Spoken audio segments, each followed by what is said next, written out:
రాష్ట్రంలో శాంతి భద్రతలు పూర్తిగా క్షీణించాయని అన్నారు ఎమ్మెల్సీ పోతుల సునీత. ఏపీలో జరుగుతున్న దాడులు, హత్యలపై అసెంబ్లీలో గవర్నర్ దృష్టికి తీసుకువెళ్తామని అన్నారు. జాతీయ స్థాయిలో కూడా తీసుకువెళ్తామనంటున్న పోతుల సునీతతో మా ప్రతినిధి Vinayak face to face. YSR Congress party ఆధ్వర్యంలో భారీ ఎత్తున నిరసన కార్యక్రమాన్ని కూడా తలపెట్టబోతున్నారు. ఈ నేపథ్యంలో ప్రస్తుతం మనతో పాటు ఎమ్మెల్సీ పోతులు సునీతున్నారు. అంతా మాట్లాడదాం.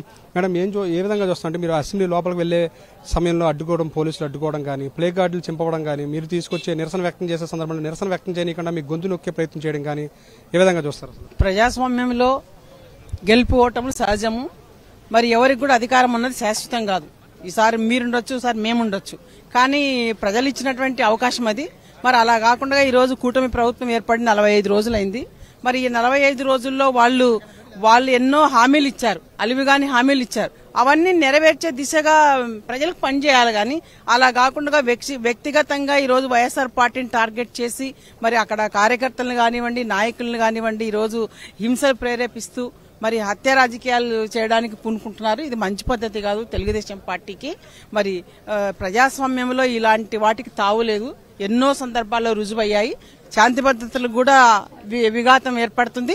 వీటన్నిటిని దృష్టిలో పెట్టుకునే ఈరోజు గవర్నర్ గారికి అసెంబ్లీలో ఉభయ సభలు 2 కూడా ఈరోజు గవర్నర్ ప్రసంగానికి రావటం జరిగింది. మరి వచ్చే క్రమంలో కూడా మరి చాలా నిరంకుశ వైఖరిని ప్రదర్శించారు. ఇది మంచి పద్ధతి కాదు. మరి ఈరోజు జగన్మోహన్ రెడ్డి గారు తీసుకున్నటువంటి నిర్ణయం మరి పార్టీ క్యాడర్ని కాపాడాలి, ప్రజాస్వామ్యాన్ని కాపాడాలనే దిశలో ఈరోజు గవర్నర్ ప్రసంగంకి కూడా తీసుకోవాలని చెప్పి ఈ విషయాలన్నీ కూడా ఈ 45 రోజులు రాష్ట్రంలో జరిగినటువంటి హత్య రాజకీయాలు, హింసా రాజకీయాలు, శాంతి భద్రతల క్షీణత ఇవన్నీ కూడా తెలియజేయడం జరిగింది. 24వ తారీఖు కూడా ఢిల్లీలో కూడా ఈ అంశాలన్నింటినీ కూడా అక్కడ ప్రధాని గారికి, రాష్ట్రపతి గారికి, మరి హోమ్ మినిస్టర్ గారికి కూడా ఇవన్నీ తెలియజేయాలని చెప్పి ఒక పిలుపునిచ్చింది మరి వైఎస్ఆర్ పార్టీ.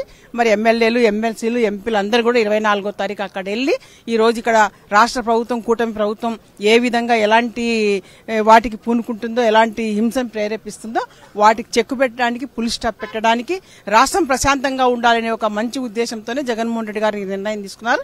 కాబట్టి అందరూ ఢిల్లీకి 24వ తారీఖు వెళ్తున్నారు. రాష్ట్ర వ్యాప్తంగా క్షీణిస్తున్న శాంతి భద్రతల మీద దేశవ్యాప్త చర్చ జరిగే విధంగా మేము ఈ ధర్నా చేయబోతున్నామనేది ఎమ్మెల్సీ పోతుల సునీత చెప్తున్నారు. వీడియో జర్నలిస్ట్ నరసింహతో కలిసి వినాయక రాజశేఖర్ టీవీ, అసెంబ్లీ నుంచి.